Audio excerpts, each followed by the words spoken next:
You tell yourself you'll just scroll for 5 minutes, right? Next thing you know, it's midnight. Your jaw's clenched tighter than a fist. Your heart's counting like you've run a marathon, and you're knee-deep comparing your messy real life to someone's perfectly filtered sunset vacation. Does that sound familiar? Here's the raw truth. If your phone battery outlasts your peace of mind, we've got a serious problem on our hands. So today, we're breaking down 3 ways to reset your mind from digital overload.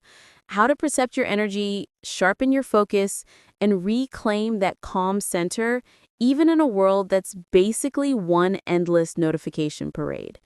And trust me, you'll want to stay till the end because I'll walk you through a super simple 5-minute emotional reset ritual you can try tonight to quiet your mind.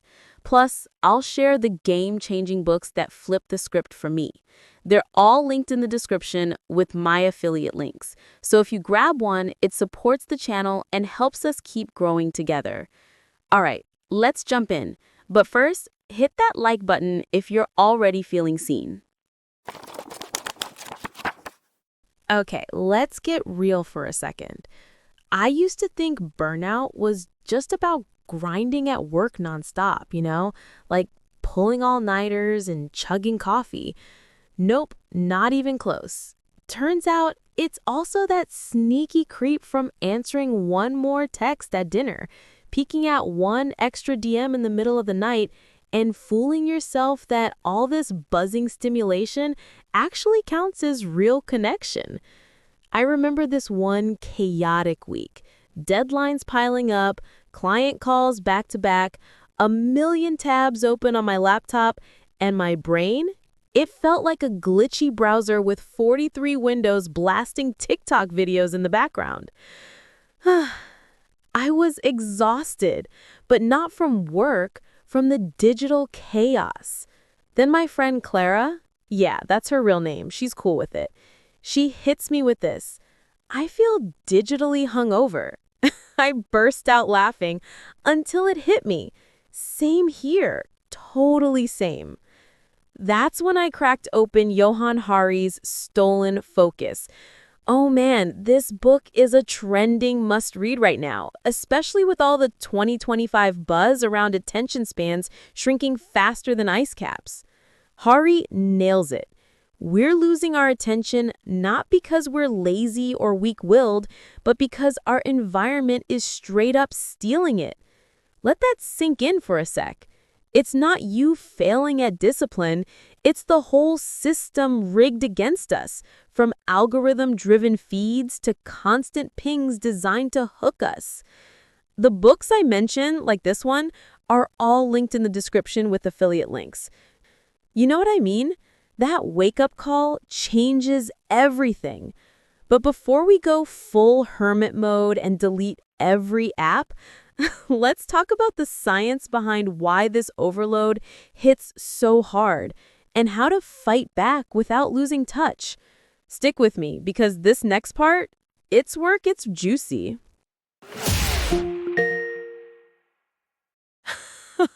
Oh, you're gonna love this one, or maybe hate it, because it explains why we're all secretly zombies to our screens. Our brains, they weren't wired for this non-stop digital fire hose. Picture this. Back in the day, our ancestors dealt with saber-toothed tigers maybe once a month. Now, it's a tiger pouncing every 5 seconds via likes, swipes, and alerts. Dr. Anna Lemke's Dopamine Nation, another absolute banger that's blowing up in 2025 wellness circles for unpacking our addiction epidemic, breaks it down so clearly. Every ping, heart, or endless scroll, that's a microburst of dopamine, the brain's feel-good rocket fuel. But here's the kicker. Too much pleasure flips the switch to pain. Lemke calls it the dopamine deficit state, where after the high, you crash into anxiety, that hollow emptiness, or just plain meh vibes. It's like devouring dessert for every meal. Starts sweet, ends with the stomachache and regret. Ever finish a scroll session feeling more drained than before? Yeah, science says that's your reward pathway begging for a break. This is emotional sustainability in action, guys. Not ditching tech cold turkey, but building that inner rock solid stability so you can surf the stimulation waves without wiping out. Let me say it again, because it hit me like a ton of bricks. You can't control the noise out there, but you can supercharge your inner filter to handle it. The books are linked below. Snag Dopamine Nation via my affiliate link in the description. It's a game changer for understanding this stuff. Does that make sense to you? I know it did for me. And here's the crazy part. It ties right into redesigning your daily systems so your digital habits actually fuel your energy instead of frying it. But wait, because the next chapter shows you exactly how to make that shift without it feeling like a chore.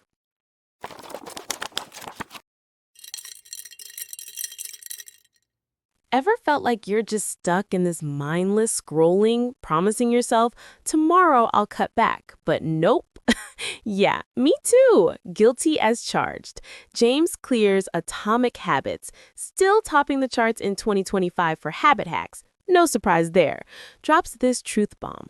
You do not rise to the level of your goals. You fall to the level of your systems. So what if your phone addiction isn't some moral failing or willpower flop? It's just a wonky system screaming for a redesign. Let's test that out with some real talk practices for emotional sustainability. First up, micro boundaries. Before firing up an app, hit pause and ask yourself, why am I here? If it's boredom chasing a quick fix, breathe, step away. If it's genuine connection, dive in with intention, like calling a friend instead of lurking. Quick aside, I started doing this during lunch breaks, and suddenly my afternoons had actual energy. Second, digital Sabbath. Pick one day a week, no screens till 10 a.m. Your brain craves those slow, unhurried mornings.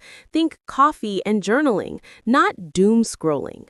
Third, emotional inventory. Swap checking your phone battery for your emotional one once a day. Ask, what zapped my vibe today? What recharged it? It's like a quick vibe check that keeps you honest. And fourth, replace. Don't just remove. Ditch no Instagram for text one real friend instead. The point? Trace true connection, not cold restriction. It feels way more sustainable. If you're like, sounds great, but I'll forget by tomorrow, you're not alone. I did too at first. That's why I whipped up a free principle checklist of these exact steps. Grab it in the description. Quick aside, if any of this is hitting home, drop a yellow heart in the comments and share one habit you're itching to tweak. I read every one, promise. Let's cheer each other on. The books like Atomic Habits are linked there too, affiliate style, so you can build better systems while supporting the channel. That's the foundation, right? But you're probably wondering, okay, systems are cool, but how do I protect my heart from all this emotional spillover? Hold on, this next part might surprise you. It's all about boundaries as your ultimate self-respect move. You know what? This part hit me hard. Like, oof, why didn't I learn this sooner? Nedra Glover Tawwab's Set Boundaries, Find Peace, a total standout in the 2025 boundary setting trend. Therapists are raving about it. Should be mandatory for anyone with Wi-Fi access. She puts it perfectly. Boundaries are not walls to keep everyone out. They're doors that let the right things in. Think about your life. We lock our phones with fingerprints and passwords, but our emotions wide open for every notification to barge in and stir up drama. Reframe it like this. Setting boundaries isn't about being cold or controlling. It's pure self-care, saying yes to your own clarity by saying no to always-on mode. When you mute that group chat during family time or log off without guilt, you're carving space for what actually matters. Let me tell you a quick story. My friend Sarah always online, always responding instantly, finally posted, taking a social media break this week. Boom. Half her followers DM'd, "Are you okay? Everything all right?" She shot back, "Yes, that's exactly the point. Recharging." I teared up reading that into Wob's book. It was her light bulb moment too. Sometimes the healthiest glow up is vanishing from the feed to show up fully in your real life. I know this sounds a bit vulnerable to admit, but owning your no has been my quiet revolution. The book's linked in the description. Pick up, set boundaries, find peace there. It's packed with scripts for those tough convos. Does that resonate? If so, the next piece connects it to rebuilding that raw resilience we've lost to all this comfy distraction.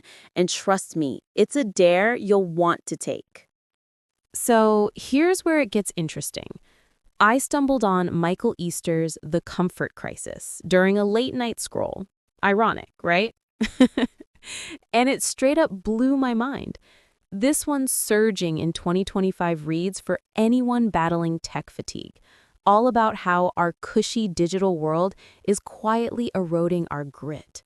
Easter argues that constant comfort, endless entertainment, zero boredom, numbed-out distractions is the real thief of resilience. We're so plugged in, we forget how to just be without a screen crutch. Here's your little dare, straight from the book. Tomorrow, carve out 1 hour of pure, unfiltered silence. No podcasts humming, no music, no reflexive scrolling. Just you, your thoughts, and maybe a walk in the park. Uncomfortable? That's the magic. It's your nervous system hitting reset, shaking off the overload. Easter calls it misogi, this ancient Japanese ritual of tackling one epic hard thing that reshapes you. Doesn't have to be climbing Everest. Start small, like phone-off dinners or earbud-free strolls. For me, it was a silent hike last weekend. Birds chirping, mind wandering free, and I came back feeling alive, not just online. I don't know if this happens to you, but for me, that discomfort, it's where the real growth hides. Anyways, where was I? Oh yeah, Misogi's your reconnection hack, reminding you you're a full human, not a feed zombie. Grab the Comfort Crisis via the link in the description. Easter stories make it impossible to ignore. So if that sparks something, buckle up, because the next part hands you a ritual to make all this stick starting tonight. You won't want to miss it. Okay, let's make this real. No more theory, just a tool you can use right now. This 5-minute emotional reset ritual, I pieced it together from all those books we've chatted about, and it's become my non-negotiable before bed. You can try it tonight. It'll quiet the digital storm in your head. Stay till the end like this, present and intentional. Step 1. Reflect. Sit somewhere cozy, close your eyes, and ask yourself, where did I pour my energy today? And was it worth it? Be honest. Was it that work email chain or the heartfelt call with the friend? No judgment, just awareness. Step 2.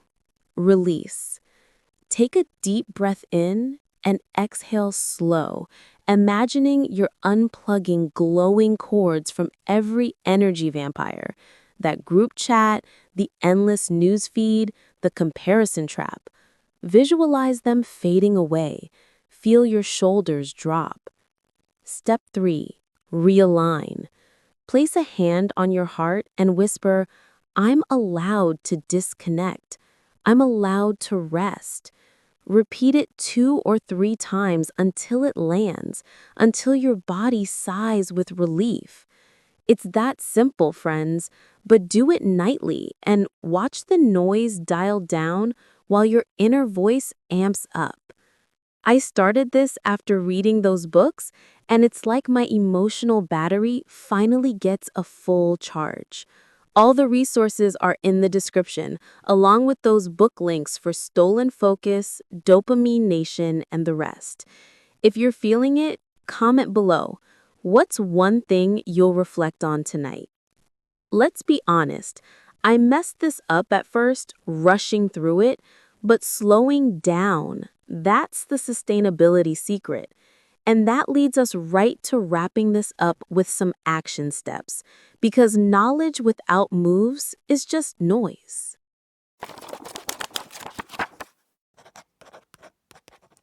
If you made it here, you already nailed the toughest bit. You paused the scroll, carved out this space to breathe and reflect. That's emotional sustainability in motion. Asking, how do I thrive in this hyper-connected chaos without losing my spark? All the books we unpacked, Joanne Hari's Stolen Focus on Reclaiming Attention, Anna Lemke's Dopamine Nation, Decoding Those Pleasure-Pain Flips, James Clear's Atomic Habits for System Wins, Nedra Glover Tawwab's Set Boundaries, Find Peace on Protective Doors, and Michael Easter's The Comfort Crisis for Discomfort Dares. Don't worry, they're all linked in the description. I even marked the exact chapters that inspired each reset, so you can jump straight to the gold. When you use those links, you're fueling more free content like this for our Growing Together community. I'd love your thoughts in the comments. What's one digital habit you're ditching this month? Or one boundary you're finally setting? Share it. Let's build this together, one honest chat at a time. Remember, you don't have to vanish into the wilderness to find peace. You just have to unplug the static long enough to hear your own voice again. Subscribe if you're in for more growth, healing, and thriving together. See you in the next one.